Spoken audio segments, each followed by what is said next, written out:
Give all the praise, all the glory, all the honor unto Yahweh, Bahashem, Yahweh Shai, Bahashem, Yaka, Kodash.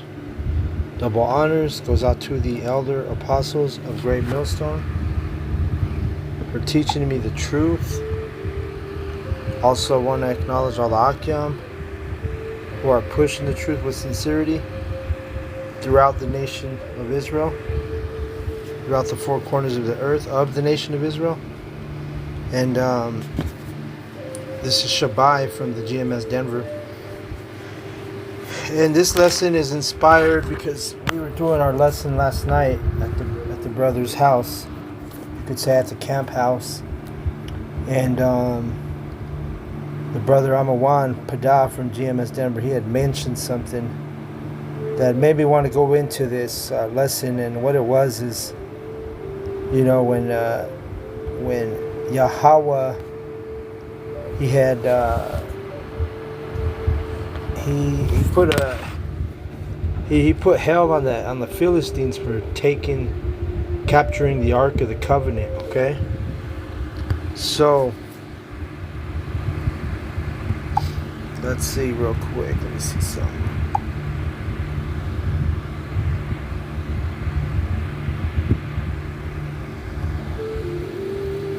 Alright, let's see.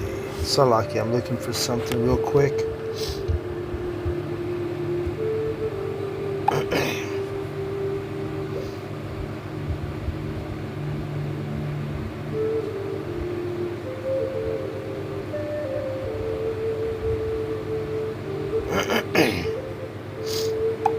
Because the Ark of the Covenant, basically it was something precious that we carried, you know, before battle. We would, you know, the Ark of the Covenant was at the beginning of the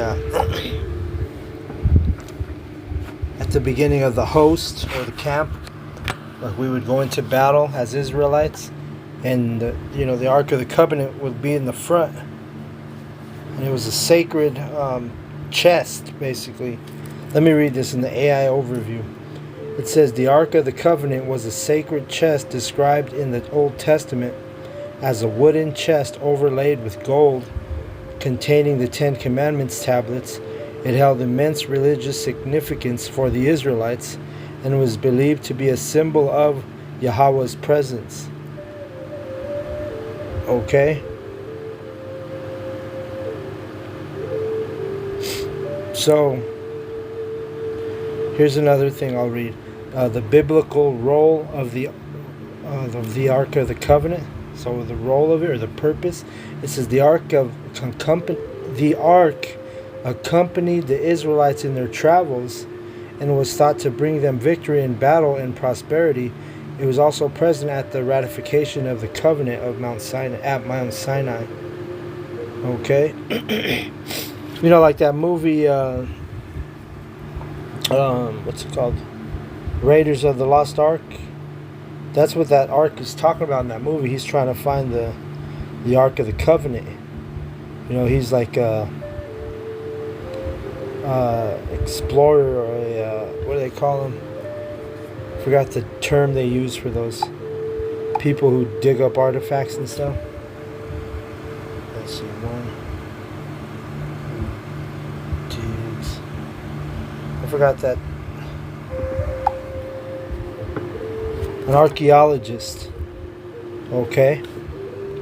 It's that Harrison Ford, who was the star of that movie series, you know, he played an archaeologist, and he was in the Raiders of the Lost Ark. And I haven't seen this movie forever. I might, through the Spirit, check that movie out just to, you know, just to watch it and see what Esau, because Esau's looking for the Ark of the Covenant in that movie. So anyway, through the Spirit, maybe I'll get to watch that soon. Okay, but nonetheless, I'm going to go in on this chapter 5 in 1 Samuel 5, because this is where going into where the Canaanites, or the Philistines, they captured the Ark of the Covenant. Let me actually start towards the end of chapter 4 here. It says,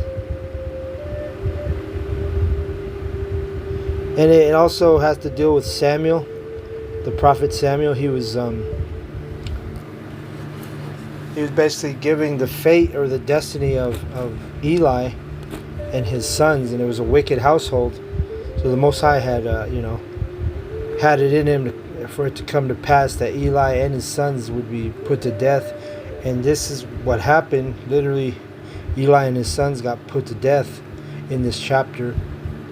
Eli was already 98 years old, it tells you in the scriptures, though, when he passed away. And let's read that. Without further ado, I'm just going to go ahead and read it, starting at verse, I'll read 15. It says, Now Eli was 98 years old, and his eyes were dim, and he could not see. And the man said unto Eli, I am he that came out of the army, and I fled. And this was a Benjaminite, I believe. Or was it a Levite? Or a Benjaminite. So a man from Benjamin, he had just got back from the army where Israel basically lost the battle. And also the Ark of the Covenant was captured by the Philistines. Alright? One of our chief enemies, during the time of Samuel, the prophet. So it says, I am he that came out of the army, talking about the Benjaminite. He was part of the Israelite army. And I fled today out of the army. And he said, What is there done, my son? And the messenger answered and said, Israel is fled before the Philistines, and there hath been also a great slaughter among the people.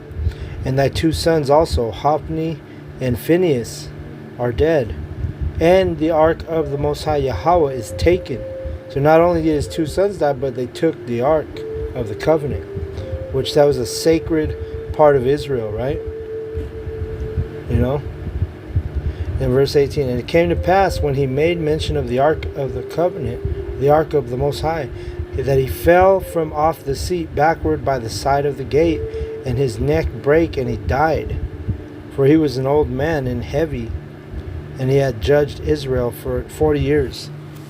So Eli, that's how he went out, man. He literally was so old, he just fell. You know how old people, when they fall, their falls can be fatal. And that was the case with Eli. Okay? Verse 19. And his daughter-in-law, Phinehas' wife, was with child, so she was pregnant, near to be delivered. And when she heard the tidings that the ark of the Most High was taken, and that her father-in-law and her husband were dead, she bowed herself and travailed, for her pains came upon her. And about the time of her death, the woman that stood by her said unto her, Fear not, for thou hast borne a son. But she answered not, neither did she regard it. And she named the child, saying, The glory is departed from Israel, because the ark of the Most High Yahweh was taken, and because her father-in-law and her husband.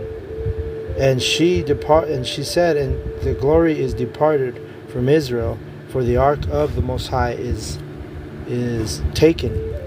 And that name Ichabod, that's what that means. The glory is gone, or the glory has departed from Israel. Basically, it means departed. They lost the Ark of the Covenant, so it was a Ichabod was that nomen omen, which is a destiny name for her child, which meant the glory of Israel was gone. All right, glory is departed, just like it says. So anyway, here's verse 5. And the Philistines took the ark of the Most High and brought it. So, hold up real quick.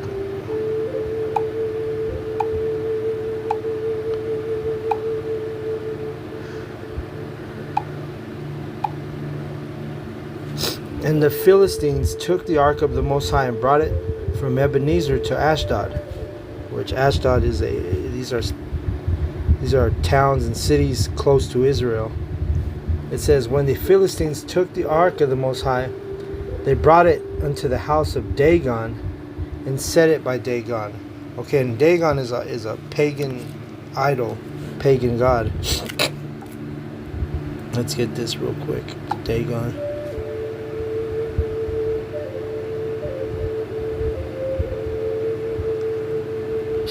Strong's H1712. Dagon. Dagon. Yeah, so Dagon, right? And if I remember right, Dagon, not only does it say here it means a fish. So he's like a fish deity, right? It says is a Philistine deity of fertility. So all these, when it comes to the pagan idols, a lot of them are like fertility gods and whatnot. When you start to go into that,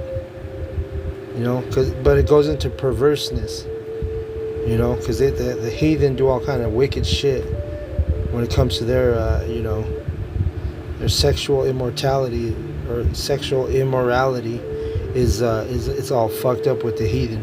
But nonetheless, Dagon, he's the fish god, as you could call him. He's also known as like the fish god. And it says he's represented with the face and hands of a man and the tail of a fish. And actually, like I was saying, if I remember correctly, when you go into Dagon, let me see if I can get an image. Let me see if I can get an image. Let's see.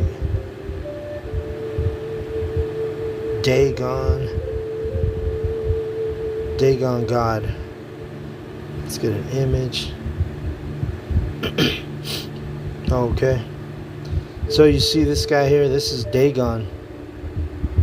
And basically his hat, if you look at his hat, this is basically what the Pope, here you go. Here's a good picture right here. That's what the Pope is wearing. His hat goes back to the Pope, or the Pope's hat, the Roman Catholics, because Esau don't have his own heritage. He don't have his own flavor. He don't have his own culture. He's a culture vulture, and he took.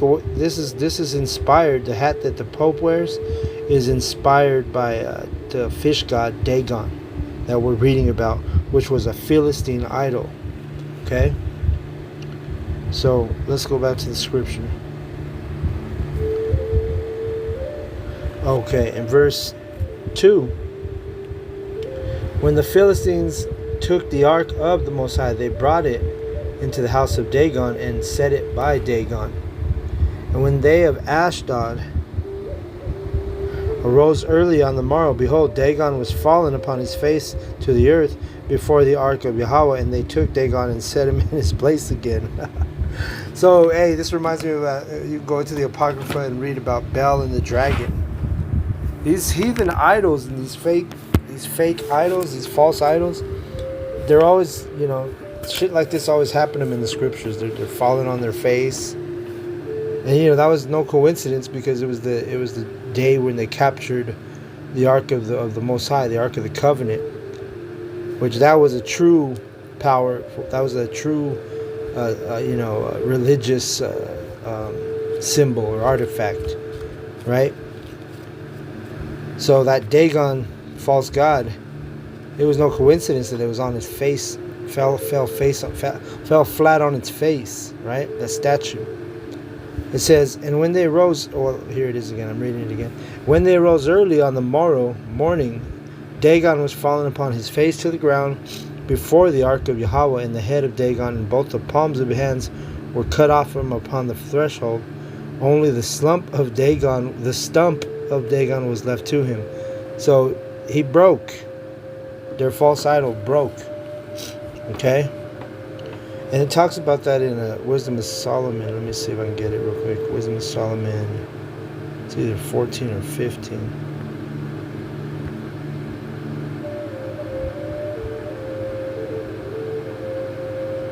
Yeah, here we go. This right here. So this is talking about these graven images, right? And the false idols that the heathen create. And they worship them. Right? I'll start here. Wisdom Solomon 15 and 13. For this man that of earthly matter maketh brittle vessels, and graven images knoweth himself to offend above all others. Right? And then remember, it's a brittle vessel. That's why that thing broke, because it's brittle. The Dagon statue. It says, and all the enemies of thy people that hold them in subjection are most foolish, and are miserable than very babes.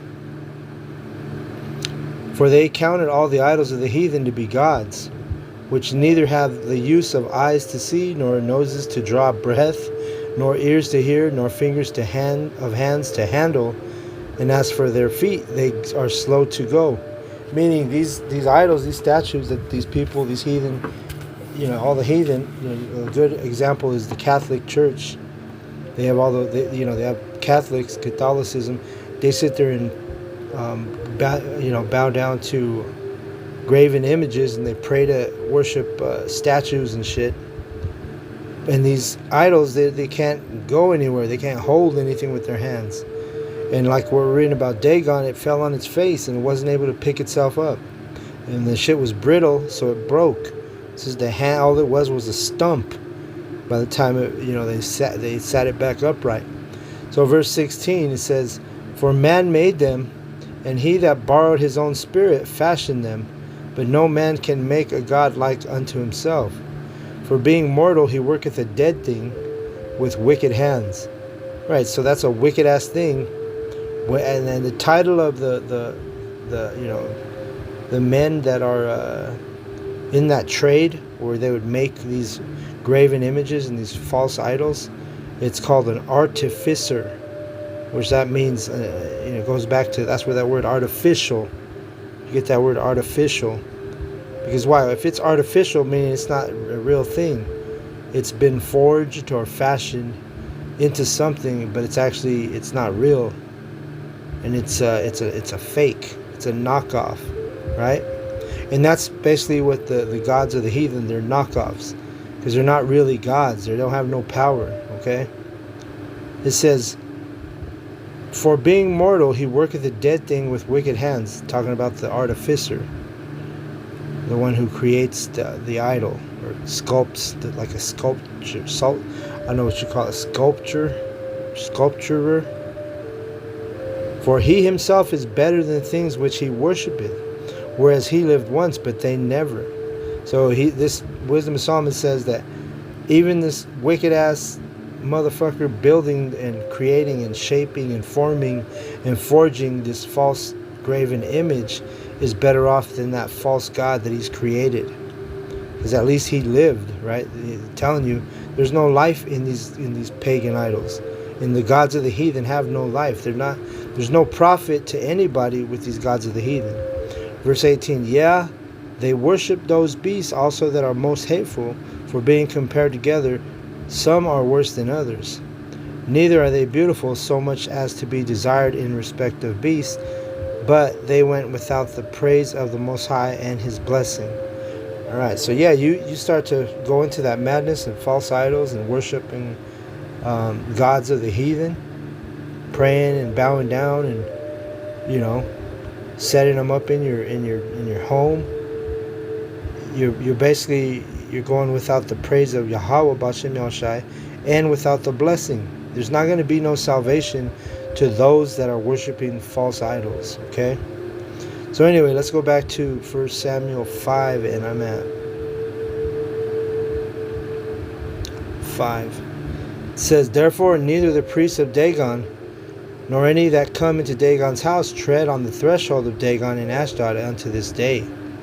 Okay, so yeah, that was it for him.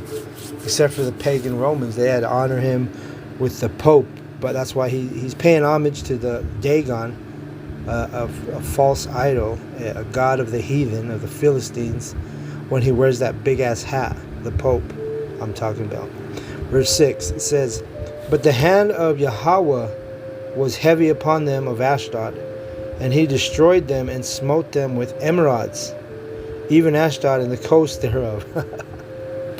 So this is what triggered me to do the lesson, because we were talking about this at the camp house last night.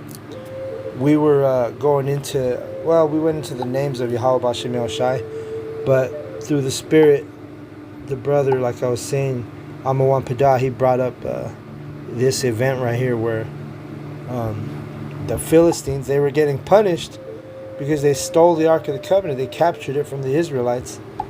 And, they might feel like they had the victory, but only to realize that it was going to end up being a curse to them. So, this is how it is when Yahweh, this is how much Yahweh Bashem Yahushai has our back. If you're of the elect, these heathen, these 2/3, if they're doing you dirty, they're fucking you over some way, somehow. It could be at the job, it could be at wherever. These heathen, the Most High's got something for them. Even if it seems like they're winning, okay? They're going to get a curse. They're going to catch a curse. Because you got to understand, the Most High cares for His elect. And when they put their hands, or when they touch His anointed, and if they do His prophets harm, then guess what? They got something coming. So let's go into this real quick. Verse 6. I want to get that word Emrod. And I did this in the past, but it's been a while. And that's why I said the brother, he brought this back into remembrance, so it triggered me to do this lesson tonight. Because basically, not only did Dagon, their false idol, get broken pieces because it was brittle, but also the Lord touched them too. Let's read it. 1 Samuel 5 and 6. And remember, it's because they stole the Ark of the Covenant. So the Ark of the Covenant caused that statue of Dagon to fall and break. And then this is what else happened. Verse 6. But the hand of but the hand of Yahweh was heavy upon them of Ashdod, and He destroyed them and smote them with emerods, even Ashdod and the coast thereof. So when you go into this word Emrod, this is it in the Hebrew. Let's play it. Strong's H2914. Techorim. That's Emrod, which this what it is. It's literally a tumor or a hemorrhoid, or it says piles. So it says from an unused root, meaning to burn. You know how like they have STDs and shit, and that's what like they use that term. Oh, she burned you.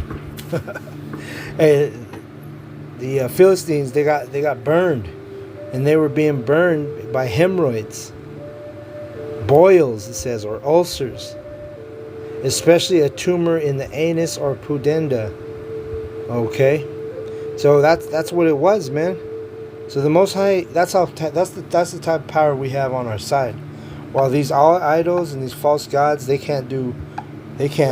slow to go, like we read. They can't hold anything with their fingers. They can't speak. They can't hear. They have no power. But meanwhile, the Most High, Yahweh Bashem Yahushai, we have all the power on our sides. So when these motherfuckers are doing us wrong, and even when it looks like they have the victory, you got to remember always that Yahweh Bashem Yahushai, He has care for His elect. Let me grab that real quick. It's in the Apocrypha. He has care for His elect. KJV. Okay, and it's also in Wisdom of Solomon. So let's go there. Wisdom of Solomon 3 and 9. They that put their trust in Him shall understand the truth, and such as be faithful in love shall abide with Him. For grace and mercy is to His saints, and He hath care for His elect. Okay, so right there, the mercy, that's the big thing right there. Mercy. The Lord has mercy on the elect and on His saints. The Israelites are the saints. He's going to have mercy on us. And why? Because we are His people. He doesn't give a shit about the heathen. He don't give a shit about, even right now, He don't even give a shit about 2/3 of His own people. Okay, I just pulled up that word mercy from the Oxford Language Dictionary. It says compassion or forgiveness shown towards someone whom it is within one's power to punish or harm. So,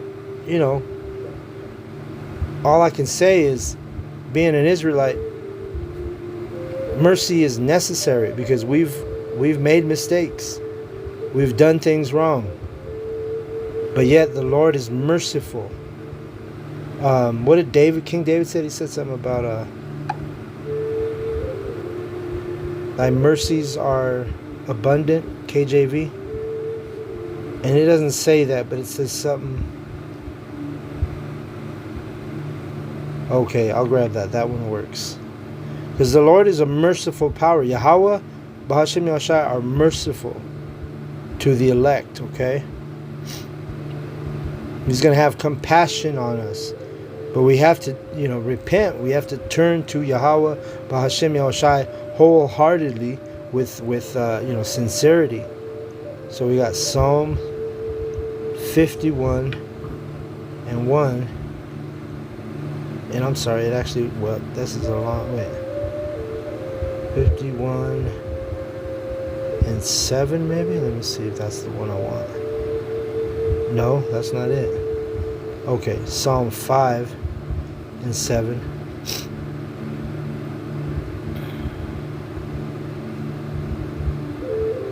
This is not the one I was looking for, but this one will work. It says Psalm 5 and 7. But as for me, I will come into thy house in the multitude of thy mercy, and in thy fear will I worship toward the holy temple. Lead me in thy righteousness because of mine enemies. Make thy way straight before my face. Okay. Let's keep reading. For there is no faithfulness in their mouth. Their inward part is very wickedness. Their throat is an open sepulchre. They flatter with their tongue. Okay, and this is going into a sepulchre is like it's like a place where they put a dead body. So it's saying their throat is an open sepulchre. So the wicked, they'll try to put you to death. They flatter with their tongue, right? They'll flatter you. They'll say good things to your face, but behind closed doors, in their heart is deceit, right? Verse 10. Destroy thou them, O Yahweh. Let them fall by their own counsels. Kahala Yahweh Bashem Yahushai. Let them fall by their own counsels. Cast them out in the multitude of their transgressions, for they have rebelled against thee. But let all those that put their trust in thee rejoice. Let them shout for joy, because thou defendest them. Let them also that love thy name be joyful in thee. Okay. So you gotta love the name. You gotta call on Yahweh Ba'Hashem Yahushai for these things to happen. You want to see your enemies fall? You want to see your enemies? What does it say here? Let's see. For there is no faithfulness in their mouth. Their inward part is very wickedness. Their throat is an open sepulchre. They flatter with their tongue. Destroy thou them, O the Most High. Let them fall by their own counsels. Okay. So let them fall on their own head, right? And that's what this is. Let's go to that real quick. I want to go to that. Let me see that word counsel real quick. Psalm 5 and verse 10. Let me get that word counsel.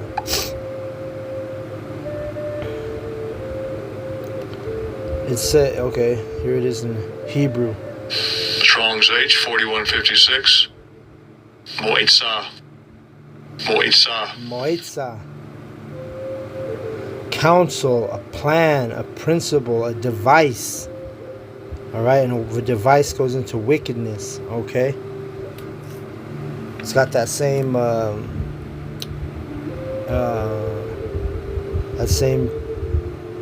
what do they call the word? The prefix of that word is device. That's where you get that word devil. But it says right here, destroy thou them, O the Most High, let them fall by their own counsels. So you mean by their own plans, by their own wicked plans, by their own counsel. They sit there, and we know that the wicked, the Edomites, and we're reading about the Philistines, but the Philistines, just like the Philistines, the Esau Edom is actually the wicked of the Bible. So that's why he worships Philistine gods unto this day. Their major church, right, besides Christianity, It's a extension from Catholicism, and I already proved that Dagon, the same god of the Philistines, that hat that he wears, the Pope is honoring Dagon, the Philistine god, when he wears that big ass hat, the Roman Pope.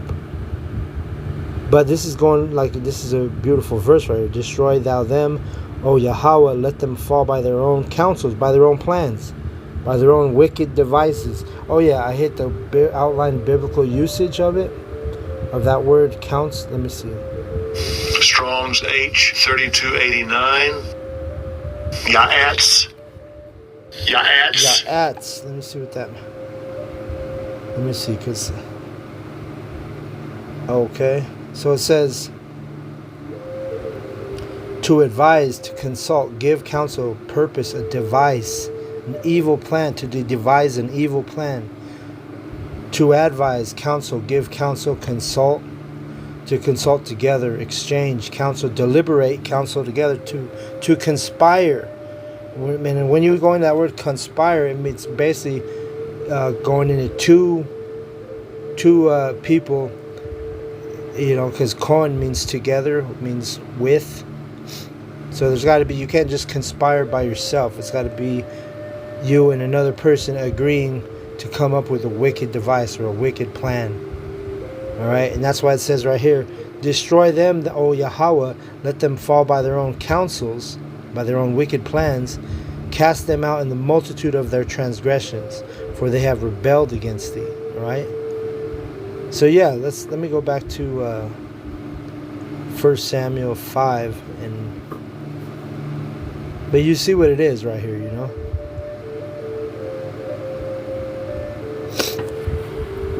It says,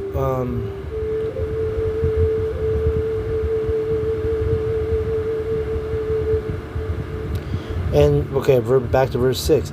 But the hand of Yahweh was heavy upon them of Ashdod, and he destroyed them, and smote them with emerods, which emerods are hemorrhoids, or sores, or pus. Like it says, a boil on your ass, by your asshole. Basically, that's what it says, man, when we go into that word in the blue letter. Okay? So it says, even Ashdod and the coast thereof. So even though these motherfuckers took the Ark of the Covenant, and they successfully captured it, they felt like they had the victory at that point, right? They felt like they got one over us. But what did the Lord do? He still had our back. Not only did he break their false idol, their false god, but he also gave them hemorrhoids and sores on their ass. Okay? And that don't sound like it would be comfortable, if you're dealing with emerods or hemorrhoids. Verse 7, and when the men of Ashdod saw that it was so, they said, the ark of the Most High Yahweh of Israel shall not abide with us, for his hand is sore upon us, and upon Dagon our power. Right, so their god, their power was Dagon. The Most High fucked them up and their god. You see?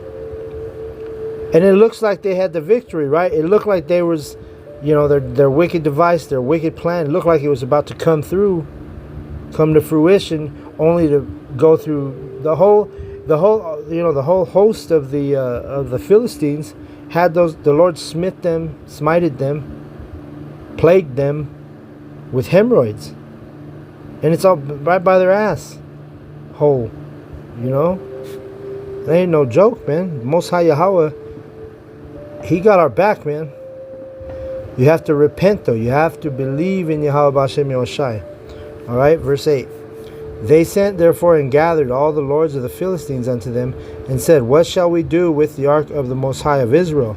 And they answered, let the ark of the Most High Yahweh of Israel be carried about unto Gath. And they carried the ark of the Most High of Israel about thither.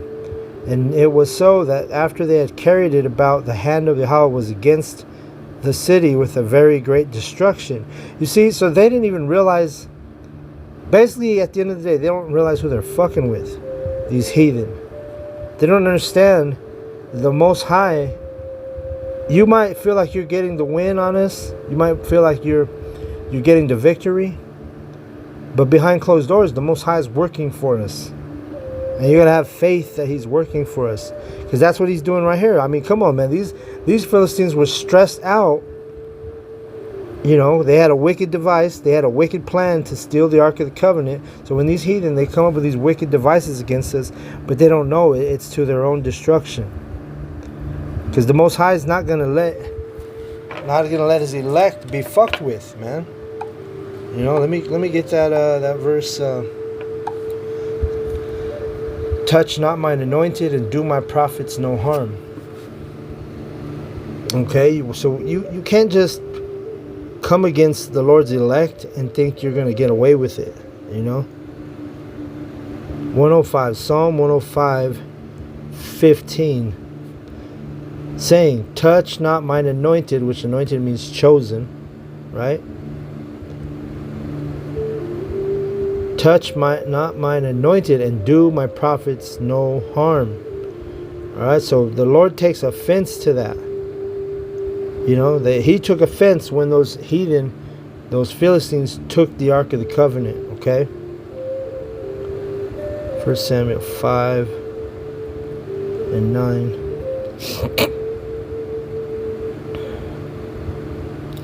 Verse 10, it says, therefore they sent the Ark of the Most High. Oh, wait, I skipped one. Verse 9, and it was so that after they had carried it about, the hand of Yahweh was against a city with a very great destruction. And he smote the men of the city, both small and great, and they had emerods in their secret parts. I mean, they had herpes all over their fucking junk and all over around their ass hole. I gotta keep saying it all, because it's crazy, you know, it's crazy to think about that. But the Lord does that stuff, man. People want to come against you. People want to, you know, devise wicked plans against you. The Most High got our back, man. You might not know it right off the bat, but you know, your enemies, they're going through some shit that they never thought was going to happen, and they don't have no clue why it's happening to them. Okay, verse 10. Therefore they sent the Ark of the Most High to Ekron, and it came to pass that the Ark of the Most High came to Ekron, and the Ekronites cried out, saying, they have brought about the Ark of the Most High unto Israel to us, to slay us and our people. So let's see. So these Ekronites, these people from Ekron, they were like, hell no, we don't want to be, you know, you can't bring that Ark here. Then now we're gonna get fucked up, you know, because you got to remember, all these heathen nations feared Yahweh because they saw what he did to ancient Egypt, how he killed the firstborn.